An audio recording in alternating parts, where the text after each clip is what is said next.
Thanks for having us. I say, first of all, delighted to be part of this and to learn more about the group. I have to say, it's an honour to be here and amongst such esteemed colleagues. Some I know quite well and others I've got to meet new today, but all familiar with them. And we hope to give you an insight, I suppose, into how regional media works, where we think it has been going and our hopes and aspirations for it. And I suppose at the end we will have some Q&A and would be delighted to get your questions because it's how we learn and progress and gives us a greater insight into things. If you're not communicating and talking, then you're not learning anything new either. So we would like lots of questions and hopefully get some answers at the end. I'll start this way around.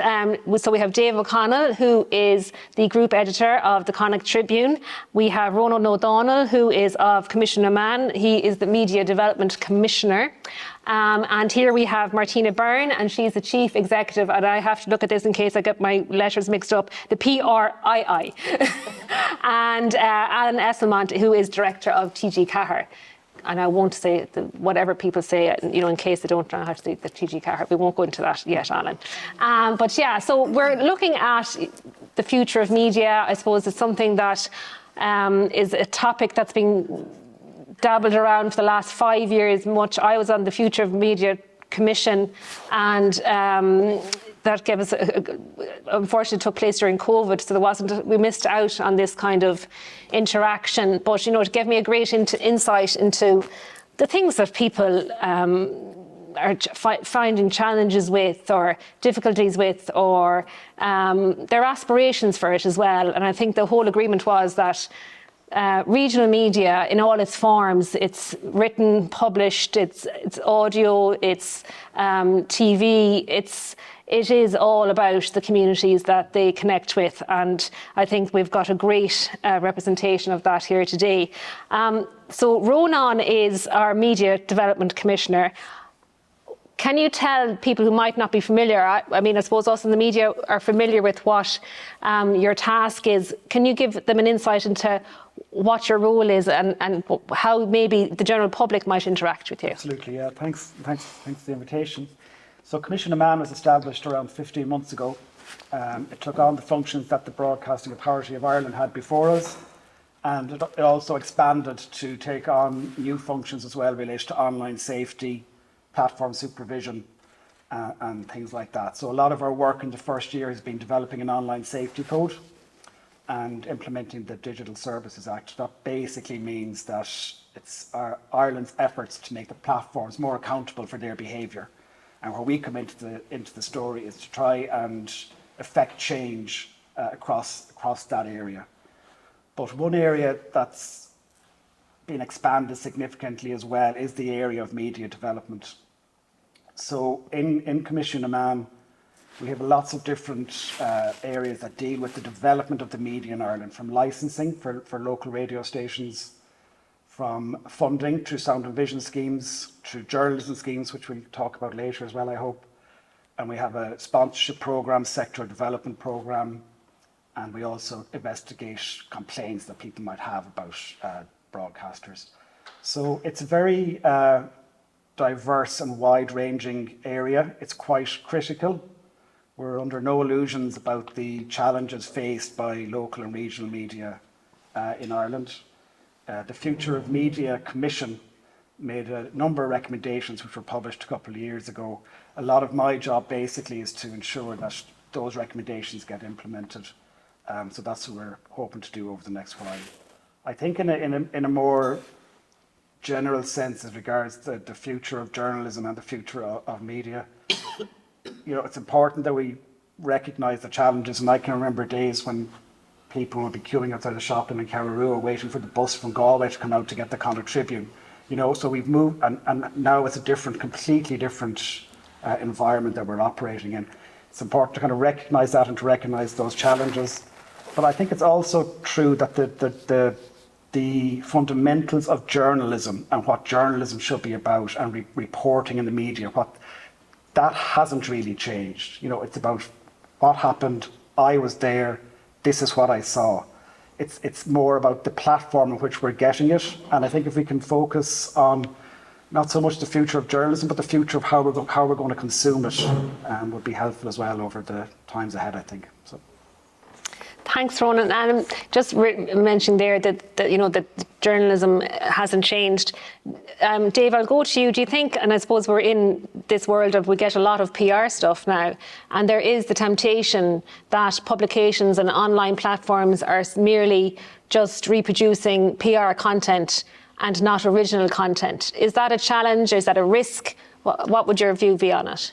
It is both a challenge and a risk. It's funny when Rónán mentions the Connemara bus delivering the Tribune. It reminds me of Jerry Daub, late of this parish as well, who had a wonderful poem called the Connemara bus, and it was about the Tribune being delivered. And his line at the end of it was, news that travels is never late. So because we're a weekly newspaper, it's a different proposition in terms of news coverage in the first place. We were never first with the news. We weren't required to be first with the news. But I would like to think that what we did was we were best with the news, if that makes sense. So yes, it is a challenge. It's a challenge the same as it is for all media, in that we have less people doing more than ever before. We also have, there used to be a time, and I'm probably giving away my age now, where when you crossed that Rubicon from the newspapers into public relations, you never came back. It was like you left some particular religion and you were shunned by everybody else. Now we move back and over, or people move back and over between the two. And that's as it should be, because it's just a way of telling a story. So a well-told story by a public relations company, admittedly to sell a product or an idea or an ideal, that is as valid as something that we do ourselves. So from a practical point of view, yes, more PR originated material will appear in newspapers because we have less staff than we used to have. But I would like to think that nothing gets in there that isn't valid in the first instance. So we're only kind of, as regional papers, we only have a little toe in the water on the world of digital media, mainly because we can't make any money out of it. So, and that's a problem that's shared by all. But it's more difficult for us because we can't afford to spend money on something that we can't get back on. So we're not required to backfill a whole load of stuff with things about cats flushing toilets or whatever is important in the world of social media. You can see how important it is to me. So the short answer to your question, having already gone on about it, is that yes, there is more public relations material appears, but I think and I hope that the editing function should still determine that it only appears because it's worthy. Now, an added difficulty, an added layer to that is that you more and more now have advertisers who say, well, we'll take out an ad, but we also want editorial. This came to a head a couple of years ago when the government took out advertising and they wanted editorial that went along with that. Different people reacted in different ways to this. Our policy was, we'll certainly carry advertorial, but it will be clearly marked as advertorial. We're not taking it just as gospel. So that was an advertising campaign that lasted for 2 weeks, and that was the end of that particular one. So more and more looking to get that demand in. We're still trying our level best to fight against that the stories must be there on their merit, unless it's an advertising supplement, unless it's something like that. So yes is the short answer. There's a lot more there. Hopefully the editorial processes are still in place that determines that, as always, it's for the reader. That's what we're doing. Martina, how, from the PR point of view, how important is it to try and get content into a regional paper? Or do you think that, it is still the view that the national press is kind of a step up, that if you get one in the national, you kind of get bonus points, and that the regional isn't viewed as important? I know you're a real passionate person about local media, so this is, but from the industry, say. Yeah, so, I have a deep fondness for two papers here, the Connacht Tribune and the Tuam Herald, because I was brought up on them. But I can put that aside, and I can say from the profession's point of view that I'd be very disappointed to hear any of our members say, oh, you know, we only got it in the regional papers. Because, sorry, it's horses for courses. It's about the audience. It's about where the people you're trying to talk to. And, you know, if they're in the Tuam and Byrne, or they're in Connacht or in the wider region, that's the most important place for your story, whatever it is, your client, your organisation, your charity, your infrastructure project, whatever. That's where it needs to be. It's pointless, almost, getting it covered in one of the national papers where your audience isn't, and it'll be reduced to, you know, a couple of sentences. And one of the reasons I'm genuinely, and I just want to shout out to Lorna, not just for organising today, but the future of regional media is not talked about enough. And I think we take it for granted at our risk. We've already heard the dystopian term of news deserts, and that's going to be, or could be, an issue amongst the regional media, whether that's radio or broadcast or print. If that happens, then the people who really lose out are the audiences, because all they're going to hear is what one individual proprietor or publisher wants to tell them, and the only organisations they'll hear about are the select few. And I think we don't talk enough about the fact that you can't have a thriving local or regional economy or cultural life or sporting life, or you can't tackle local environmental or social issues if you don't have a thriving and diverse regional media. And that's why I think there's a risk. We take it for granted, and when it's gone, we'll all be in deep trouble.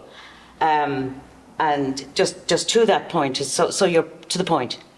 Your story needs to land wherever your audience is, and that's the only thing that matters. And if it is a short piece in regional print, or it's on the TG Cahir News or whatever, so long as that's where your audience gets to hear about it, that's where it should be. You know, 2 sentences in the business page in the Irish Times, if you're a Wellington manufacturer, is pretty useless. Thanks, Martina. Alan, I'll go to you because you are a bit of both. You know what I mean? You're a national broadcaster, but you're based in the regions, and you, I suppose, have to satisfy being local and national at the same time. How do you manage that? Is it managed? Is it a conscious thing? Yeah, I mean, we are different in that our audience is national. Last year, 81% of the national audience watched us. So it's, and our focus is always on the audience. But my own background is I was part of probably the pioneering audiovisual company in the West, Telegale, when we started up. And the sector outside of Dublin has always been something that's been really important for us. Ireland as a country and our audiovisual industry is massively centralised on Dublin, and through lots of reasons, but inertia is really kicking in. And I sit in certain bodies, and you know actually how it works, that in actual fact the voice from Dublin makes sure it is heard. And so there's very little progress being made in actually decentralising. It will need something big. If I take, for example, the way that Screen Ireland set up their regional grants, the understanding is that you are in Dublin and we'll pay you to come out of Dublin for a while and then to go back in.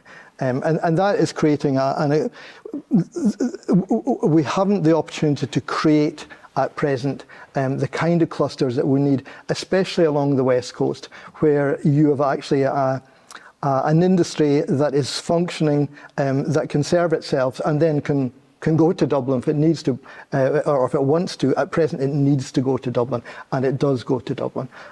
So that is a very, very big thing for us that we need to change, that we're working to change. We're making slow progress in that. The other main bit, and to come back to, if you like, to news media, And I have to congratulate you for the work on the Future Media Commission. I think it's a fantastic piece of work, and it's great to hear Rónán say that his aim is to make sure that it gets implemented. But the recommendation 7.1 was that TG Care would have control of its own news. And for me, that is a key thing.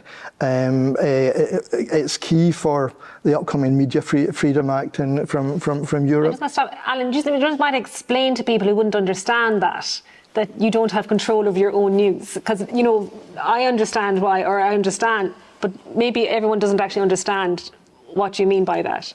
Yeah, no, it is complicated. When we were set up, well, actually, no one wanted us. The government didn't want us. RTE didn't want us.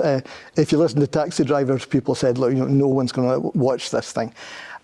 So it was very difficult to get money to set up. And one of the things that got us across the line was this Welsh formula where RTE would supply a certain amount of the hours. So half an hour a day we receive from RTE staff. So that's includes our news. So they're actually based on campus in Ballinahone, but they're RTE staff. And I think that was important to get us up and running. But almost 30 years in, it's no longer fit for purpose, and it needs to change. And you recognised in your report that it needs to change. I think because TG4 is a publisher broadcaster, what we do is we partner all the time, and we partner with independent media. So I think that a strong actor, even though in Irish language news, on this side of the country, then creates an ability to partner with other independent media, including the likes of your own paper, and to drive things forward that way. But at present, even at the last election, although we had good cooperation with RTE, we always knew that when it came to a position point for a camera, for a politician, or for a reporter, that the English language and RTE English language always had first dibs on that. And it has led to a point, because RTE haven't invested regionally, to the point where it has been recognised by SIP2 and others that the studio in Ballinahone, the news studio, is falling apart. So all of that needs to be moved forward, but it needs to get lots of things in a row for that to happen. So I think the work that you've done is fantastic. I wonder about the power. Rónán is fantastic. He. There's a buzz definitely coming. It's like, hello.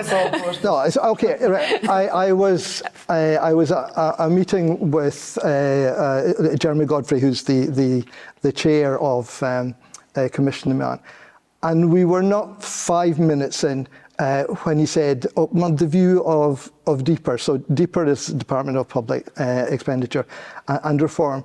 And it's basically, I had to call him up and say that, because the history of the BAI is a history of making recommendations and then the politicians ignoring it.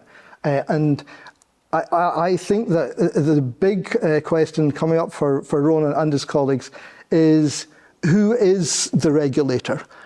Is it Jeremy Godfrey or is it Paschal Donoghue?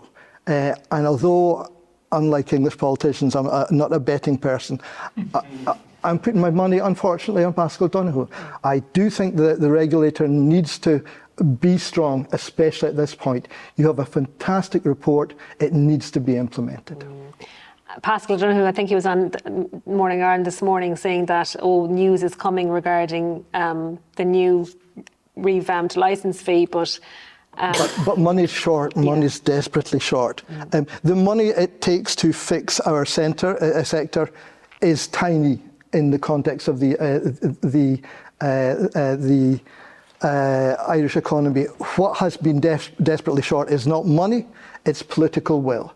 And if that continues, we will continue down. I've seen the way that Scottish media has gone, and it's down to just a spine of national media, and it tends to be national UK media. And I've seen local papers just torn apart and closed down in Scotland. That is the future if we don't have a strong regulator.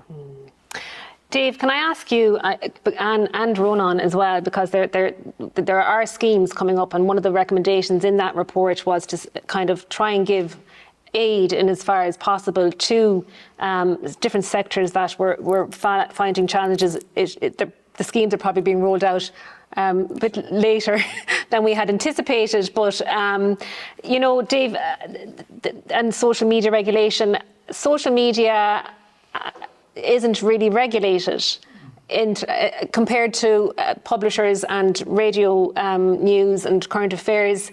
You know, do you think people realise how unregulated it is compared to what we do every day? Yeah, I mean, I don't know whether they do or not. I know that there's a couple of things in that, because we've been looking for reform on libel since I was a boy, which is 4 years ago now. So, but we've been looking for this for so long, and we're making a little bit of progress.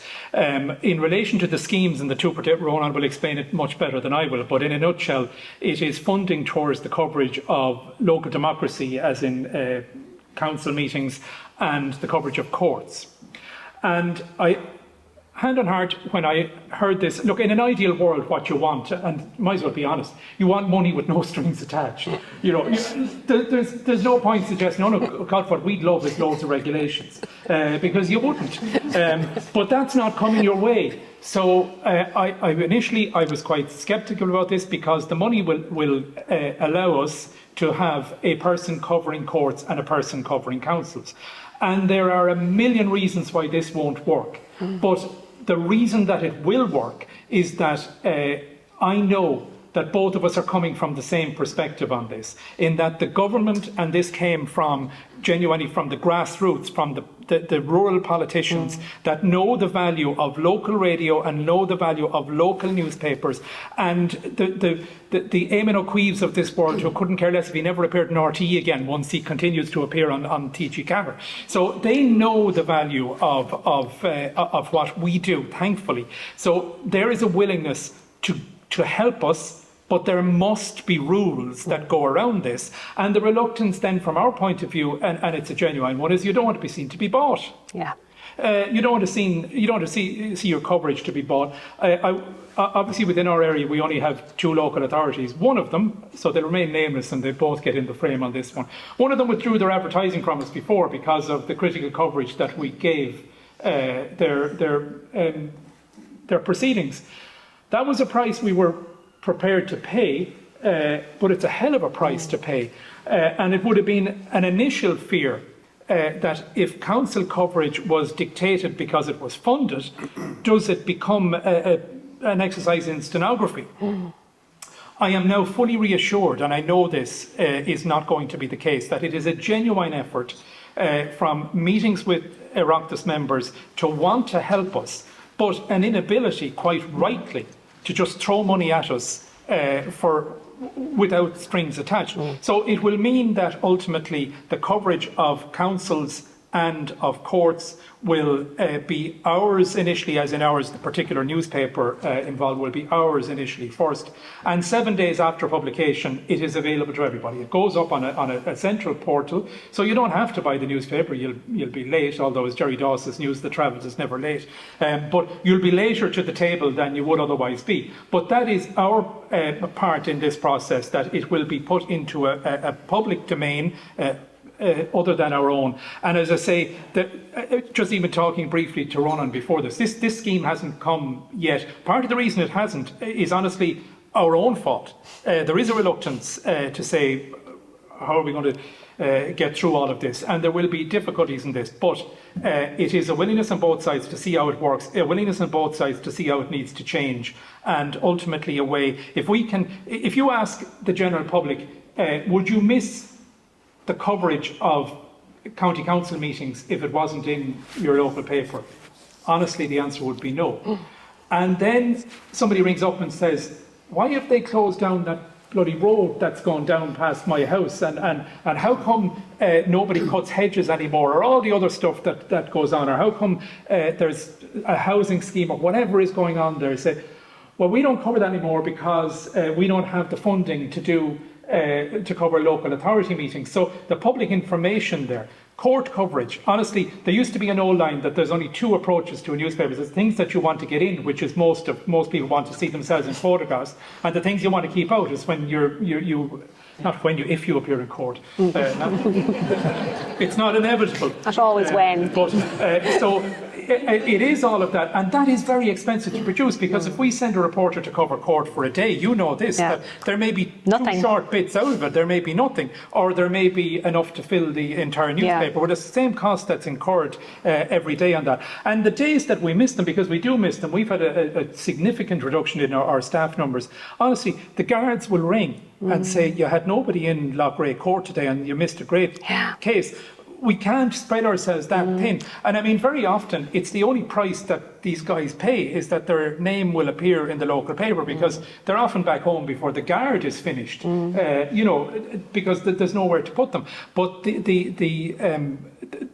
seeing their name in the paper, that is still a huge factor. We may not be read in the numbers that we once were, but it is still a huge thing, and you know when you miss it, on an incidental basis, how important it is. If we were missing that altogether, honestly, if we didn't have coverage of courts and council, all we have left of the three-legged stool is sport.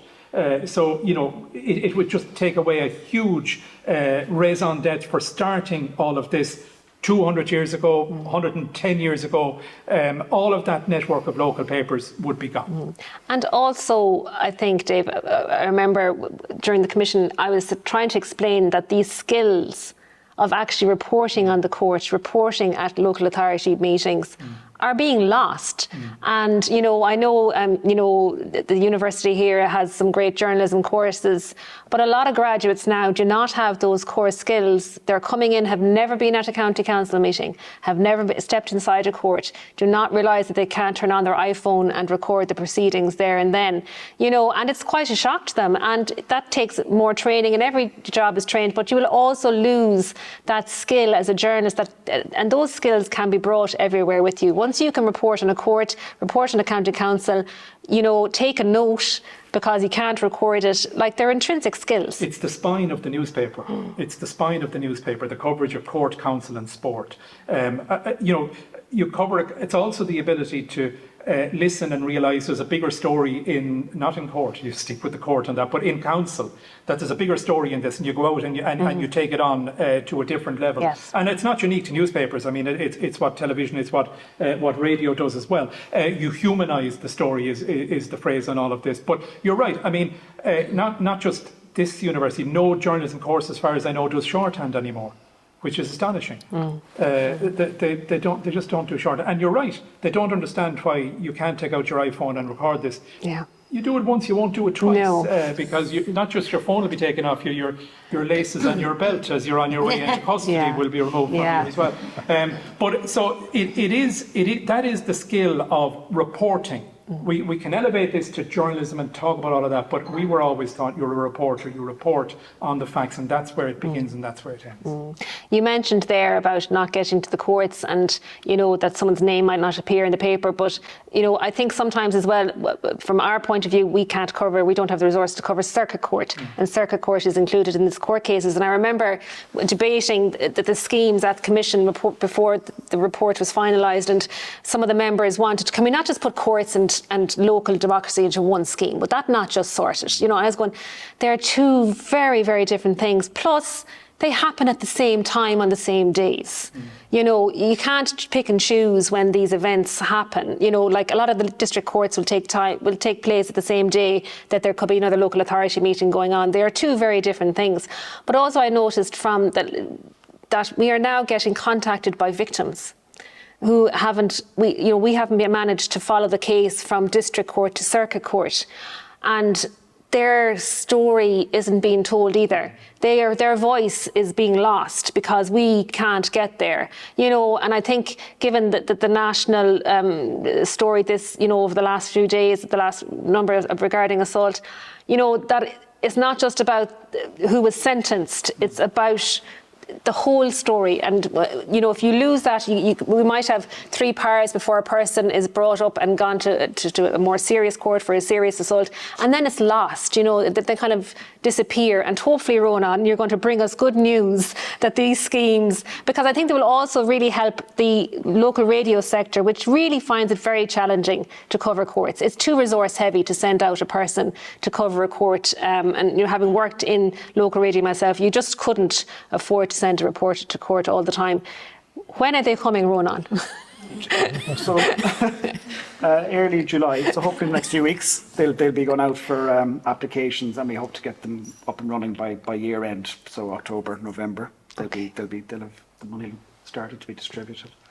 I think the whole thing about court reporting and local authority reporting is kind of, without getting too high up in the air about it, but it is very important, like especially when I was up last night watching Biden's catastrophic performance at 2 o'clock, and if people lose faith in local democracy because they're not hearing about it and they're not reading about it, the next logical step is they're going to lose faith in national democracy, and it's the same with the administration of justice. It not only has to be done, it has to be seen to be done to have an effect.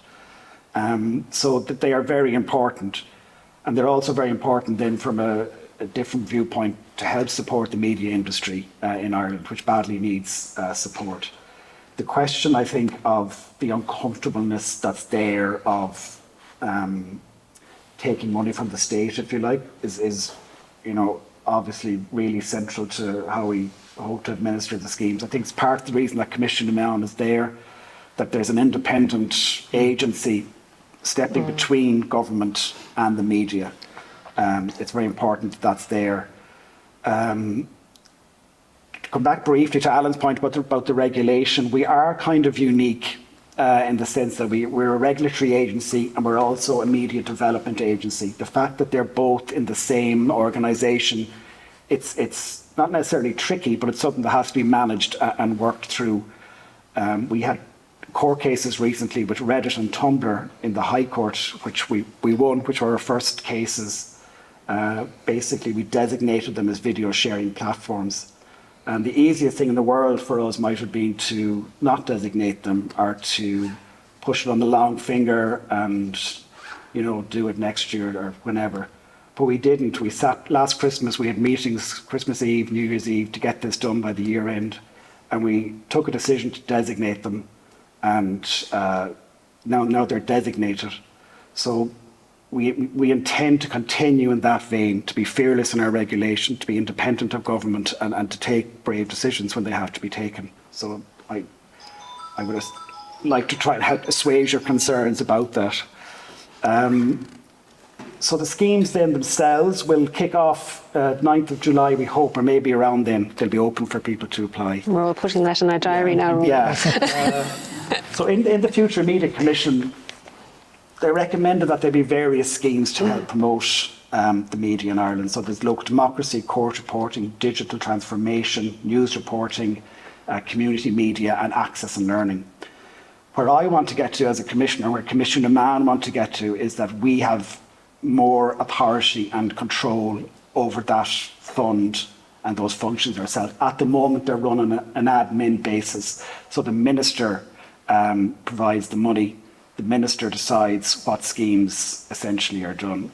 The plan is that this media fund is put on a statutory basis, that the funding comes directly to us and we decide what shape the schemes take, what schemes come in and what order. And that'll happen when legislation is brought in. But it's a very exciting time, I think, for the industry. It's not going to be perfect.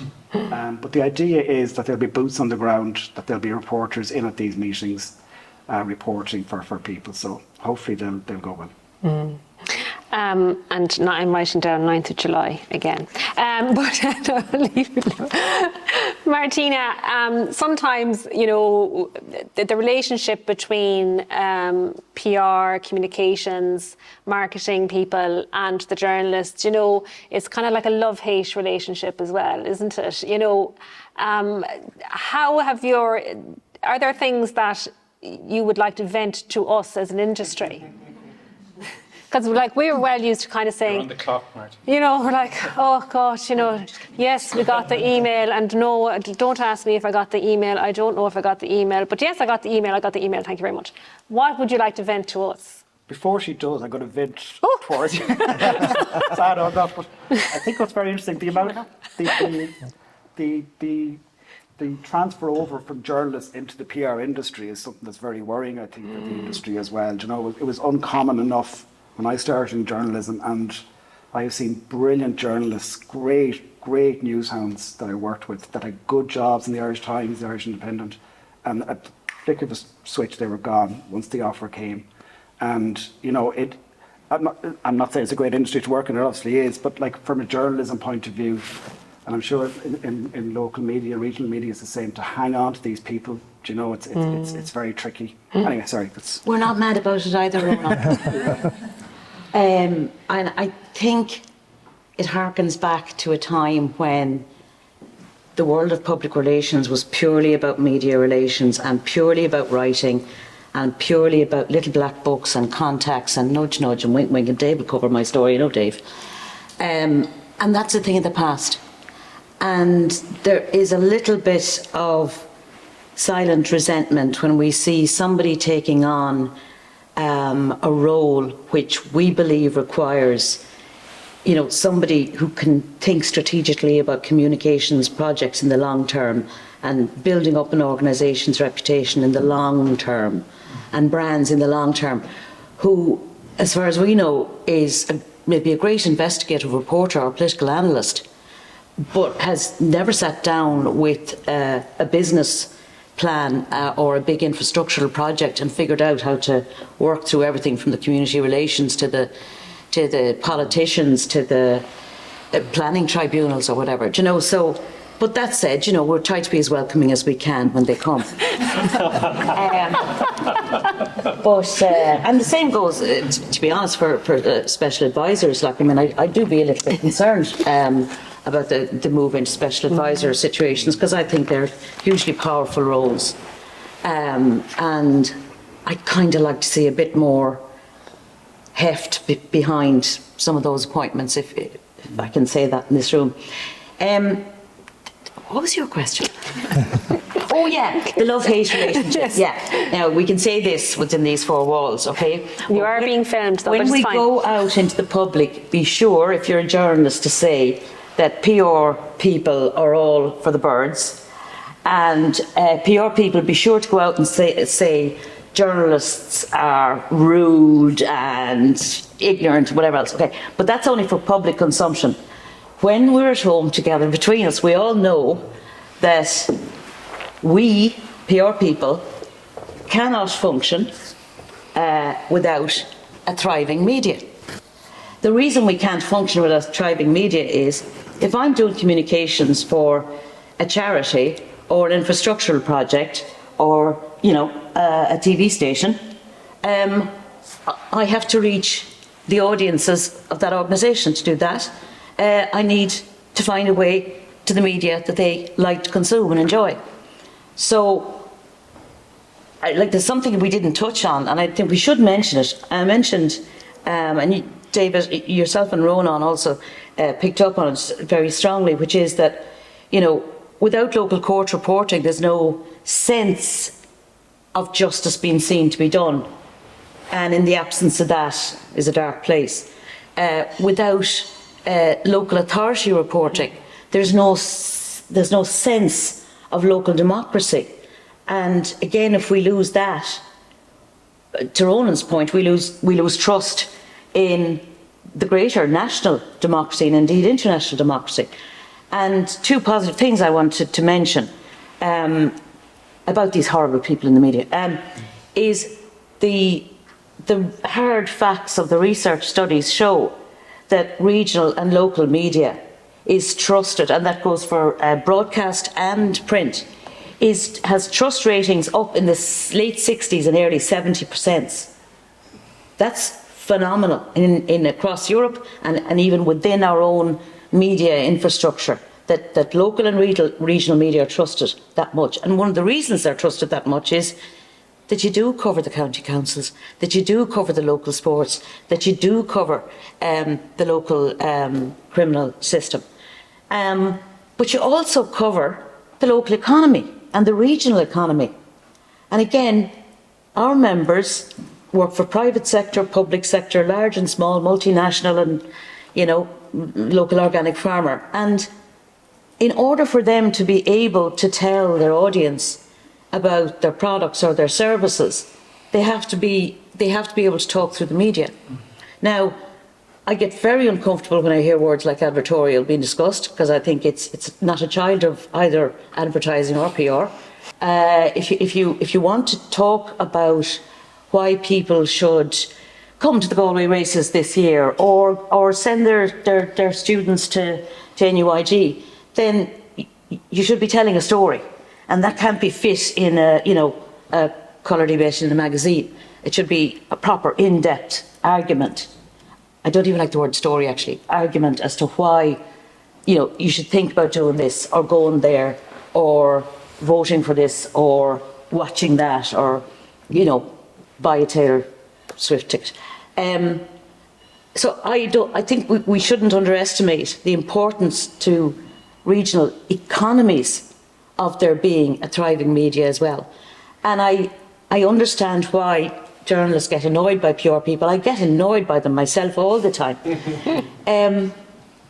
Because sometimes there can be a sense of, I've put this together, I put a lot of time writing it and researching it and everything. And, Siobhán, you didn't use it. Like when I was being trained in PR, it wasn't about whether Siobhán used it or not. I'd kind of like to think she read it and that she tucked in the back of her mind that the organisation I was submitting this on was a decent, sound, growing, thriving, whatever organisation. So the next time I had something to tell her about, or maybe we came up in a local government debate, she'd kind of go, well, I know a bit about that. I'll look into that. And I don't think our members should think that by sending in a press release, that's the be-all and end-all. I think that should be like waving up, David, hello, look over here. If you have a chance, have a look at that and see if anything strikes you as interesting. And then talk to us. It should be just like an invitation to talk, not like an advertorial. Here, there it is now, print it or I won't like you. Do you think that kind of thought is coming from higher up than that person sending out the press release, that they are feeling that there might be a mindset, and I don't know, many of you here might, share your views on it later on, that they feel obliged that if they're not getting their content into the paper, that they're failing, that this is what their bosses expect to see, their names and their brand and their view on things in the paper. Yeah, I think there's a lack of understanding of what journalism is. I think there's a lack of understanding of what public relations is about. And it's definitely not advertising. Fond of them as we are, but they're distant cousins. I think that there is a lack of understanding. I think that's our fault. I think as a representative body, we don't bang the door loud enough when people dismiss what communications organisations do. I mean, we had our awards this day last week. Getting awards were people like the Office of Children's Ombudsman, the Institute of Physics, the ISPCC. Now, you might expect awards for public relations is all going to be about chocolate brands and beers. It wasn't. It was public health information. It was the Dublin Rape Crisis Centre We Consent campaign. That's the kind of work our members do. And I think, for one, it's very important that they do it. And it's very important that there's media outlets to talk through it. And the social media route is as terrifying to us as it is to you guys, because it's the Wild West. So I think we need each other.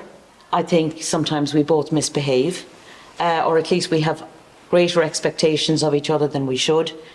Yes, sometimes clients or bosses in in-house teams have a lot of pressure, and they put pressure on others to get.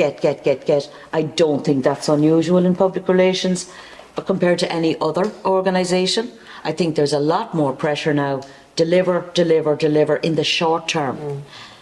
And what public relations should be about is more long-term building of sound reputations and sustainable businesses and organisations. And that doesn't deliver KPIs overnight. If I could just say, first of all, we may treat each other with a little degree of suspicion, but you're very right, we both need each other. And I think not just because Alan is here, but when I see Linda and Anya down there, they know what we do and we know what they do. And we may operate in different languages, but we're the same geographical area. And I know that they know the value of getting a programme featured in the pages of the Connacht Tribune, and that in many ways, far be it from me to say that we're ahead of the Irish Times on that, but maybe if you're looking at your particular audience, we're very much at the core of that. So you're absolutely, there's a PR person, I hope she doesn't mind me using her name, but it kind of reinforces the point that you make. Gwen O'Donoghue works with the there's another great Gwen down here, but Gwen O'Donoghue, who works with the Irish Kidney Association, and always puts the Galway element into the press release, right? Yeah. And we just had this quiet word earlier on. If there's one way that you really want to annoy a journalist in Galway, is just putting Galway and nothing else into the press release. Yeah. My God, it kills me. Yeah. And if it's a school and it's St. Mary's, we have about 8 St. Mary's. Please just tell us which one it is, because it's really not difficult, and in fact it's so counterproductive, because you think, you know what, I can't be bothered. Cannot be bothered. It's gone on me. But somebody like Gwen, and when she's doing her job, will say, not they'll tell you the street that this person is from, and that again, it may seem like laziness on our part, but when somebody makes it harder to keep something out of the paper than it is to put it in, that ticks both boxes, because when Gwen, I keep using it, she's not the only one, but she's the one that comes to mind, because when she humanises that story and gives you somebody who is the beneficiary of a kidney, or somebody whose family are thrilled that even in the awful tragedy of losing a family member, that their organs were donated, and that is worth, we all know, a million statistics just to humanise that story. So we both need each other is the short answer. And there are different types of stories. If somebody is selling tomatoes cheaply in a supermarket, that's an ad. Take out an ad, that's fine. But if it's something that is in the greater good, and it makes our job easier, because rather than saying, well, it's kidney donor week, I wonder where would we find somebody who has kidney. If somebody makes that easier for you, and again it comes back to the same thing, in the same way as TG Carr is about the viewers, we're about the readers. And if the readers are served by that, great that it has short-circuited from our point of view. That is what we tell them to do. Sorry, Alan. That is what we tell people to do. That is what we train young people to do. It is pointless sending out what we call a machine gun media release. It's supposed to be a sniper. You're supposed to be picking off regional and local media with the regional angle. And this might just be one good thing. I dare AI to figure this out, because if you have, some sort of agency churning out, massive distribution lists, the same kind of media information or media release, I dare AI to figure out the difference geographically between, let's say, the Tuam Herald readership and the Connacht Tribune. I'm going to have to. What day they come out? What day we're under. What they did, Yes. When we sent you a press release, and when does your paper come out again? Is the most.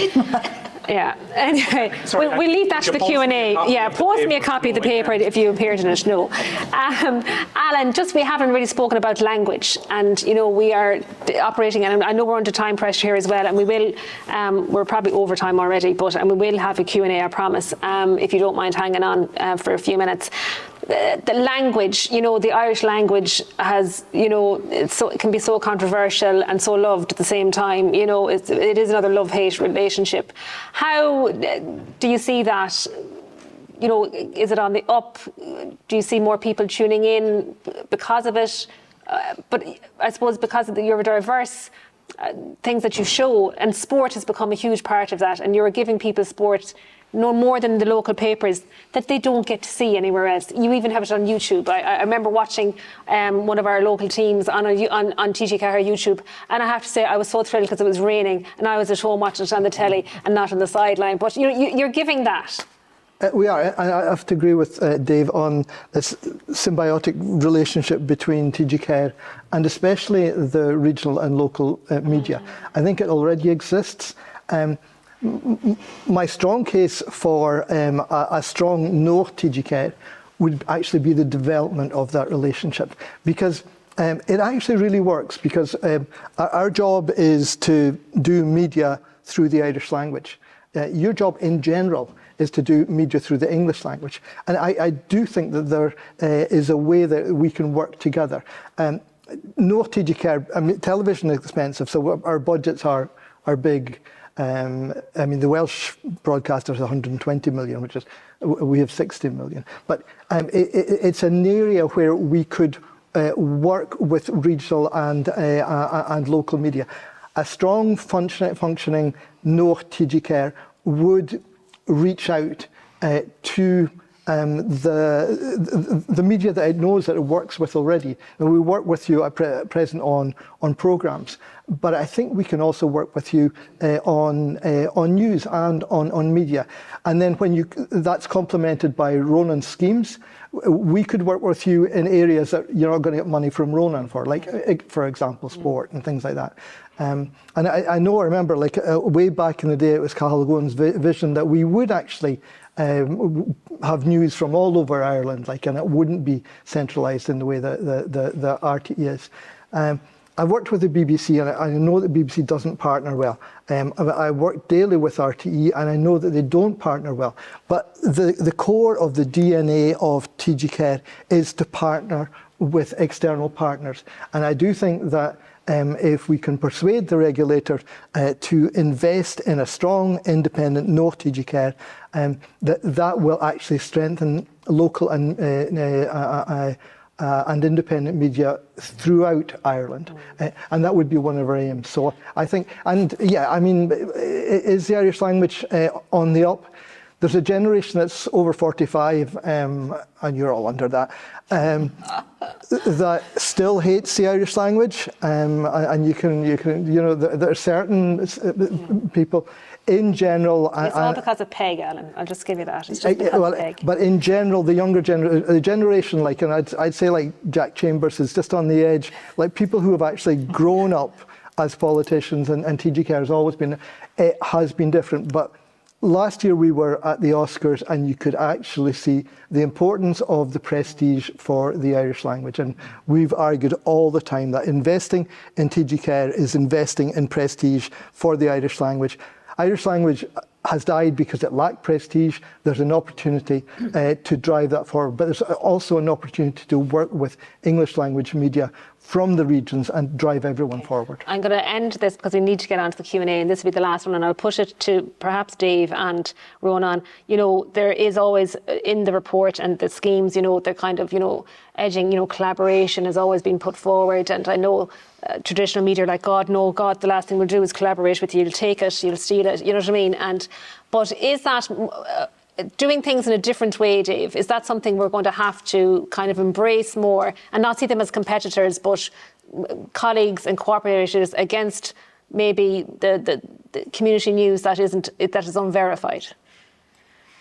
I mean, the short answer is things have to change because we can't continue to go on the way we're going. We're in declining. We're not quite in the twilight zone, but we have declining audiences. I mean, one of the difficulties, I suppose one of the reassurances for local newspapers is that in terms of the readers, yes, we've had a fall off, but it hasn't been as enormous as it has for the daily newspapers. The biggest problem is the lack of advertising and therefore the lack of revenue, because in the past, if you wanted to rent a house in Galway, if you wanted to buy a car, all of those things you had to buy your local paper for. You don't have to do any of those things anymore. You go to daft.ie, you go to Motorzone or whatever it is. So that unique selling point is there. Even if you look at it in terms of your online offering, and we keep preaching this, the ads that come up are your search history, as we had to explain to a guy recently who rang up to wonder why we were advertising Brazilian brides on the Connacht Tribune page. That call finished fairly quickly afterwards. But so we do have to change is the short answer. One of the nice things, and again I say this not just because they're in the room, but if there's a story that started in the Connacht Tribune and it ends up on TG Cahir, there's always attribution for the Connacht Tribune in that. That doesn't happen with RTE. If the other way around, if there's a story that starts out on Note and it appears in the Connacht Tribune, we will equally return that attribution. So I mean, there is already, I suppose, a friendship. There's already a willingness to do that. So the short answer is: will we change? Will we adapt? I'll go back to where I started in terms of even with these schemes. Initially, I saw all of the holes in them. Now I can't wait for them to start, because I think, you know what, we really do have to change. We do have to adapt. There's no point saying, well, this is how we always did it, and we're 100 years, 200 years, whatever we were doing it. That, you know, that's what dinosaurs said before they were gone. Yeah. So we will change, we will adapt while holding on to what we treasure. Rónán, so there's optimism. I think, you know, especially in the local media, we can be accused of being too negative for our own good sometimes, you know, and yes, we have to make a plea and you know, argue our case for support and stuff, but sometimes, you know, and I said it before, you know, we've been dying for the last God knows how years, but we haven't fallen over yet. So, like, there is optimism, and you must see it from being involved in it. There's cause for optimism, but as Dave was saying, it's going to be a lot of hard work and a lot of change, I think. The issue of collaboration and cooperation is very important, but the Future Media Commission report highlighted the importance of diversity as well, and diversity of ownership, and it's not just one organisation supplying everything in any particular genre. So that's something that has to be looked at and to be cautious about as well. We published a report last week from Reuters, which we sponsor, about news trends and news consumption habits. And in Ireland in general, compared to European countries, we have a lot more interest in news than most countries. And the number one primary interest in news for people is local news. People were asked, what kind of news do you prefer? And local news came top of 30 other areas, you know, so that's definitely a cause for optimism. Absolutely. And long may that continue. Great. Thanks for all your contributions so far. And I know, like, we have gone over time. I'm very sorry, but I'm going to close it there because Rónán has to go on a train. People have lives to live outside of the Aula Maxima. I want to thank you all so much for coming. It was a privilege to be asked. I want to thank Regina and Anya and everyone here, and all my co-panelists here. You've been great fun. Great expertise, and Muile Buíochas, and have a great weekend. And Gaillimh a bú. Yeah.